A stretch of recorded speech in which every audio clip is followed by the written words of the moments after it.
8वीं शताब्दी में बना भैरव अखाड़ा। और जब देश में मुगलों का अत्याचार चल रहा था, जूनागढ़ में देश की रक्षा के लिए भैरव अखाड़ा वहाँ के निजाम से युद्ध के लिए उतरा। युद्ध में साधुओं के पराक्रम के आगे निजाम और उसकी सेना की हार होने लगी। जब लगातार निजाम के सैनिक मरते ही जा रहे थे, तब निजाम ने अखाड़े के साधुओं के साथ संधि का प्रस्ताव रखा। संतों ने निजाम का प्रस्ताव स्वीकार कर लिया। तब निजाम ने सभी साधुओं को भोजन के लिए आमंत्रित किया। कुछ साधुओं को छोड़कर सभी भोजन के लिए गए और सबने भोजन ग्रहण किया। कुछ ही देर में सभी साधु एक एक करके बेहोश होने लगे और कुछ समझ पाते तब तक सबने अपने प्राण त्याग दिए। संधि के नाम पर निजाम ने सबके साथ धोखा किया। धोखे से उनके खाने में जहर मिलाया। केवल कुछ साधु बचे थे जो सभी कार्य पूरे होने के बाद और सबके भोजन ग्रहण कर लेने के बाद ही भोजन ग्रहण करते थे।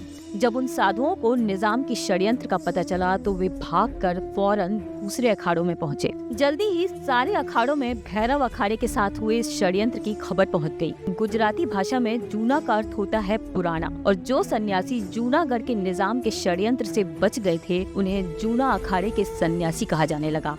भारतवर्ष के ये गुमनाम योद्धा जिन्होंने देश के लिए लड़ाई लड़ी, बलिदान भी दिया, परंतु कभी उनके बारे में किसी को बताया तक नहीं गया।